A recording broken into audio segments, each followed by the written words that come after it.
यह बात उन दिनों की है जब मैं 9वीं कक्षा में पढ़ता था। तब मेरी उम्र 14 साल थी। कुछ समय में अपनी फैमिली के साथ रहता था। मेरी फैमिली में मम्मी पापा और मेरी छोटी बहन भी थी। मेरे पापा गवर्नमेंट की नौकरी करते थे, इसलिए हमें सरकारी क्वार्टर्स में रहना पड़ता था। जब मेरे पापा का प्रमोशन हुआ था तब हमने उस कॉलोनी में एक बड़ा सा फ्लैट ले लिया। उसके बाद हम नए फ्लैट में शिफ्ट हो गए। मैं बहुत ही खुश था क्योंकि मैं सोच रहा था कि मैं अपना एक अलग से कमरा लूंगा। पता नहीं क्यों जिस दिन से हम उस घर में रहने के लिए गए थे तब से मुझे उस घर में अजीबोगरीब बेचैनी महसूस हो रही थी।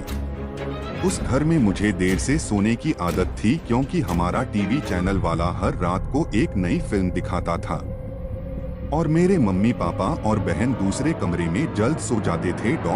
शुरू में तो सब कुछ ठीक था, लेकिन अचानक मुझे एक रात को जब मैं अपने बेड पर बैठकर मूवी देख रहा था तो अचानक मुझे रूम के बाहर से किसी की आवाज सुनाई दी। मुझे लगा कि मम्मी यहाँ पानी पीने के लिए उठी होगी। मैंने ध्यान नहीं दिया लेकिन मैंने टीवी का आवाज थोड़ा धीमा कर दिया, लेकिन 4 से 5 मिनट के बाद फिर से वही आवाज आने लगी। वह आवाज किसी औरत के चलने पर उसके पायल की आवाज आती हो, जैसे कि छन छन छन। बिल्कुल ऐसे ही आवाज आ रही थी।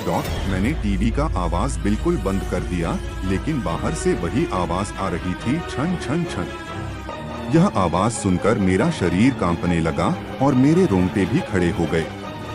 आवाज लगातार आ रही थी और 4 से 5 सेकंड के लिए सुनाई देती थी, उसके बाद बंद हो जाती थी। बाद में 3 से 4 मिनट के बाद फिर से छन छन छन, जैसे कि कोई भारी पायल पहनकर चल रही हो। मेरा दिल जोर जोर से धड़कने लगा है। ऐसा लग रहा था कि अभी मेरा हृदय छाती में से बाहर निकालकर मुंह में आ जाएगा। पता ही नहीं चल रहा था कि मैं क्या करूं। मैंने सोचा कि मैं अपने मम्मी पापा को भी उठाकर उनसे सारी बातें बता दूं। बाद में मैंने हिम्मत करके दरवाजा खोला तो अचानक वही आवाज सुनाई दी, छन छन छन। उस समय वही आवाज बिल्कुल मेरे सामने से आ रही थी। ऐसा लग रहा था कि कोई नई परिणीत स्त्री चलकर मेरे पास आ रही हो, लेकिन सिर्फ आवाज ही आ रही थी। सामने कोई भी नहीं दिख रहा था और आवाज भी बिल्कुल स्पष्ट सुनाई दे रही थी, छन छन छन।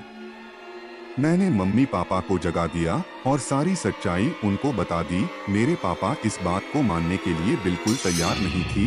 वैसे भी वह सब पूरी तरह नींद में थे। किसी ने मेरी बात पर ध्यान नहीं दिया। बाद में मैं अपनी मम्मी पापा के साथ उनके कमरे में सो गया। ऐसे ही 3 से 4 दिन निकलने के बाद एक रात को फिर से वही आवाज सुनाई दी, छन छन छन। बाद में मुझे उस आवाज की आदत पड़ गई। आवाज आने का कोई भी समय नक्की नहीं था। कभी कभी वह आज 10 बजे या फिर 10:30 बजे भी आती थी, परंतु एक बात तो पक्की थी कि वह आवाज सिर्फ मुझे ही सुनाई दे रही थी और दूसरे किसी को भी नहीं। कभी कभी मैं वह आवाज मुझे बहुत ही डर जाता था, लेकिन हमारी कमी कभी भी कुछ भी खराब नहीं होना था। 8 से 9 महीने बाद हमें एक नया फ्लैट मिल गया और हम वहां पर शिफ्ट हो गए।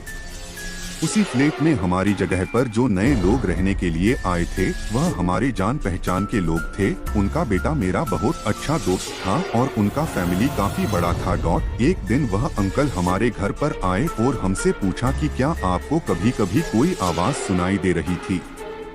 बस यही बात सुनकर मुझे पूरा यकीन हो गया था कि वह कोई मेरा वहम नहीं था। उस अंकल के पूरे परिवार ने वही आवाज सुनी थी। आखिर में मेरे मम्मी पापा को यकीन हो गया कि मैं झूठ नहीं बोल रहा था। बाद में उन लोगों ने घर में पूजा पाठ करवाया। हमने यह बात जानने की कोशिश की थी कि उस घर में आखिर हुआ क्या था। तब जाकर पता चला कि उस घर में एक नहीं बल्कि 6 आत्माएं रह रही है।